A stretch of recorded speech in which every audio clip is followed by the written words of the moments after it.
Halo semua, karena ada request dari pengunjung untuk membahas tentang kesempurnaan Alkitab, dan ada request juga untuk menjelaskan tentang Daniel 8. Jadi saya memutuskan untuk melanjutkan penjelasan video kesempurnaan Alkitab yang pertama dengan video ini.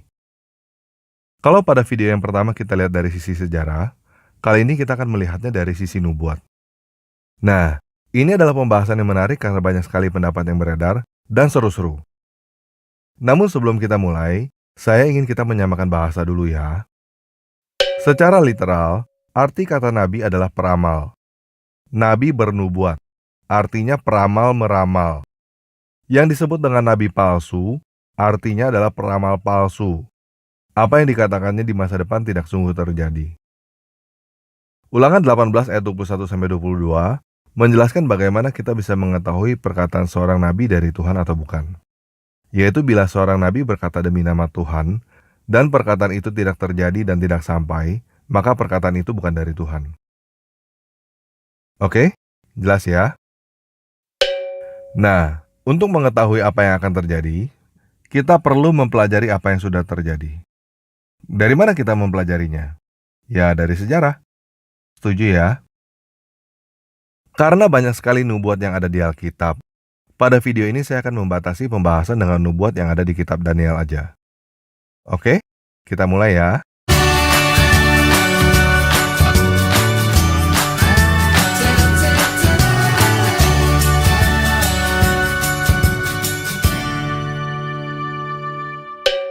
Yang pertama akan kita bahas adalah mimpi Nebukadnezar pada Daniel 2. Yang menarik di sini adalah Nebukadnezar sangat cerdas. Dia tahu bahwa orang-orang bisa ngarang apa arti mimpinya. Jadi dia membuat tantangan bagi orang-orang pintar pada zaman itu, bukan hanya mengartikan mimpinya, tapi sekaligus menebak apa mimpinya. Pada saat itu, tidak ada satu orang pun yang bisa, kecuali Daniel. Daniel mampu mengetahui apa mimpi Nebukadnezar, beserta apa artinya. Nah, inilah mimpi Nebukadnezar. Ada patung yang sangat besar, kepalanya dari emas, dada dan lengannya dari perak, perut dan pinggangnya dari tembaga, pahanya dari besi, kakinya sebagian dari besi, sebagian dari tanah liat. Lalu ada batu dari Tuhan yang menimpa patung itu tepat pada kaki yang dari besi dan tanah itu. Maka patung itu menjadi hancur, dan batu itu menjadi gunung besar yang memenuhi seluruh bumi. Mimpi Nebukadnezar ini bisa dikatakan sebagai pelajaran dasar tentang nubuatan yang ada di Alkitab.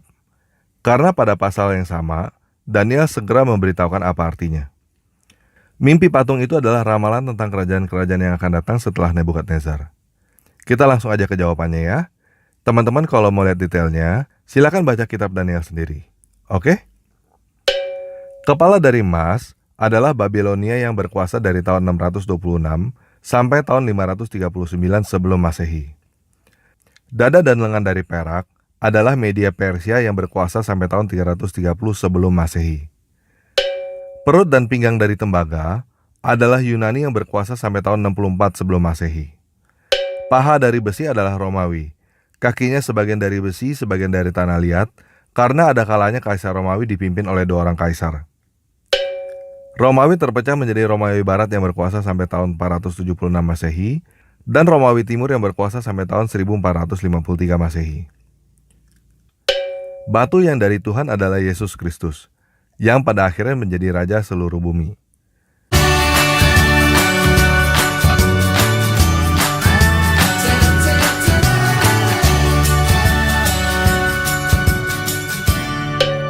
Kemudian pada Daniel 7, kita bisa membaca bahwa kali ini Daniel sendiri yang mendapat penglihatan. Dia melihat ada 4 binatang yang keluar dari laut. Pada ayat 4, kita bisa membaca yang pertama rupanya seperti seekor singa, dan mempunyai sayap burung Raja Wali. Ini adalah Babilonia. Pada ayat 5, kita bisa membaca binatang yang kedua. Rupanya seperti beruang. Ini adalah Media Persia. Pada ayat 6, kita bisa membaca binatang yang ketiga rupanya seperti macan tutul. Ada 4 sayap burung pada punggungnya, dan binatang itu berkepala 4. Ini adalah Yunani. Rupanya seperti macan tutul adalah raja pertamanya, Alexander the Great. 4 sayap burung pada punggungnya dan 4 kepala adalah 4 jenderalnya yang kemudian menjadi 4 negara yang dikenal dengan sebutan Diadochi. Pada ayat 7, kita bisa membaca binatang yang keempat, yang menakutkan, dahsyat, dan sangat kuat. Dia bergigi besar dari besi, dia melahap dan meremukkan, dan sisanya diinjak-injaknya dengan kaki. Dia berbeda dengan segala binatang yang terdahulu, lagi pula dia bertanduk 10. Ini adalah Romawi. Dia berbeda dengan binatang-binatang sebelumnya, karena Romawi adalah republik, sedangkan yang sebelum-sebelumnya adalah kerajaan. 10 tanduk adalah 10 orang kaisarnya. Pada ayat 8, kita membaca ada sebuah tanduk kecil yang tumbuh, sehingga 3 tanduk-tanduk yang lain tercabut.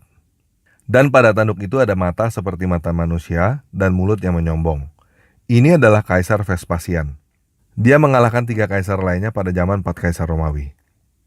Vespasian inilah yang menghancurkan bait suci yang kedua atas perintah kaisar sebelumnya, yaitu Kaisar Nero pada tahun 70-an. Jadi penglihatan tentang 4 binatang ini adalah nubuat yang sama dengan patung yang ada di mimpi Nebukadnezar.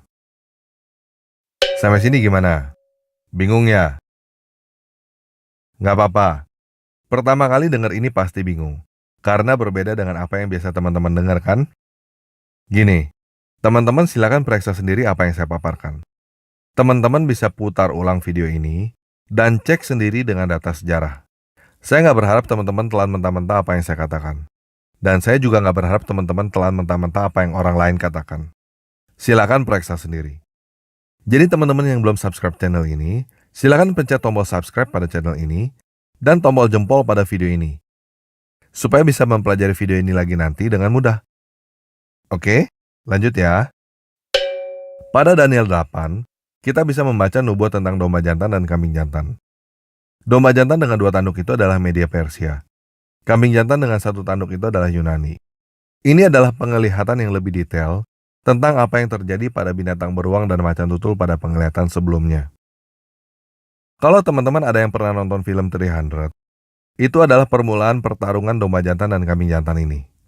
1 tanduk kambing jantan itu adalah Alexander the Great dari kerajaan Makedonia. Dia mengalahkan habis seluruh daerah Media Persia, bahkan lebih dari itu, sampai ke India. Alexander the Great mati muda pada usia 32 tahun. Penerusnya bukan anaknya, tapi 4 jenderalnya yang kemudian menjadi 4 negara Yunani. 4 negara ini dikenal dengan sebutan Diadochi, yaitu Antipater, Craterus, Antigonus, dan Ptolemy.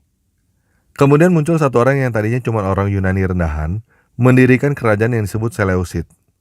Kemudian kerajaan Seleucid ini menguasai sebagian besar daerah taklukan Alexander the Great, termasuk daerah Israel. Ini adalah tanduk kecil yang ada di dalam Daniel 8. Pada tahun 175 sampai 164 sebelum Masehi, dari kerajaan Seleucid ini ada raja yang bernama Antiochus IV Epiphanes. Antiochus IV Epiphanes ini memaksakan seluruh daerahnya menjadi orang Yunani. Bahasa harus bahasa Yunani. Agama harus agama Yunani. Ini yang disebut dengan Helenisasi.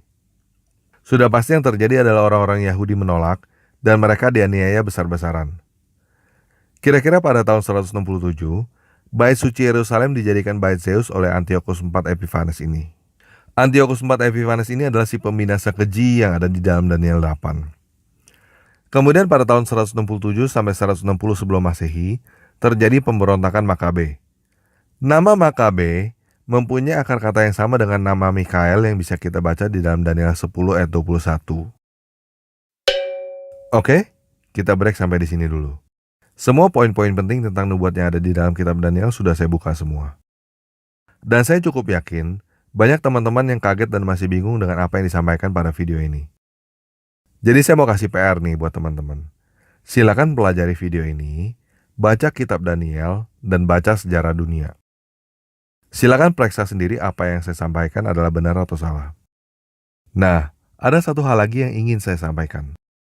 Nubuat pada kitab Wahyu senada dengan nubuat pada kitab Daniel. Siapapun yang menafsirkan kitab Wahyu kepada kamu, tetapi tidak mengerti penggenapan kitab Daniel, orang itu cuma asal ngomong. Namanya orang berpendapat ya boleh-boleh aja lah. Tetapi saya sangat berharap saudara-saudari seiman semua menjadi cerdas. Jangan percaya buta apa yang dikatakan orang seperti tetangga kita yang di seberang sono. Baca Alkitab sendiri. Renungkan siang dan malam. Jangan kemakan dengan omongan orang yang bilang kalau baca Alkitab sendiri menjadi sesat. Orang yang ngomong begitu, kemungkinan adalah si penyesat itu sendiri yang berusaha menjajah kamu dengan agama. Alkitab bukan buku mantra seperti kitab suci tetangga kita. Kitab suci tetangga kita itu butuh buku-buku lain sebagai buku penuntun. Butuh guru pembimbing, dan kalau baca sendiri bisa jadi sesat. Buku yang seperti itu sama sekali bukan buku yang sempurna. Buku seperti itu tidak layak untuk dibaca, apalagi untuk dipelajari. Alkitab adalah buku terang yang sempurna. Buku penuntun yang gak butuh buku penuntun yang lain. Kamu gak perlu menjadi orang jenius untuk mengerti apa yang tertulis di dalam Alkitab. Selama kamu bisa baca, kamu gak butuh guru untuk mengajari kamu baca Alkitab. Dan kamu tidak akan tersesat karena membaca Alkitab sendiri. Justru kamu akan tersesat bila kamu tidak baca Alkitab. Oke, sekian video kali ini. Yesus Kristus penguasa langit dan bumi memberkati kita semua.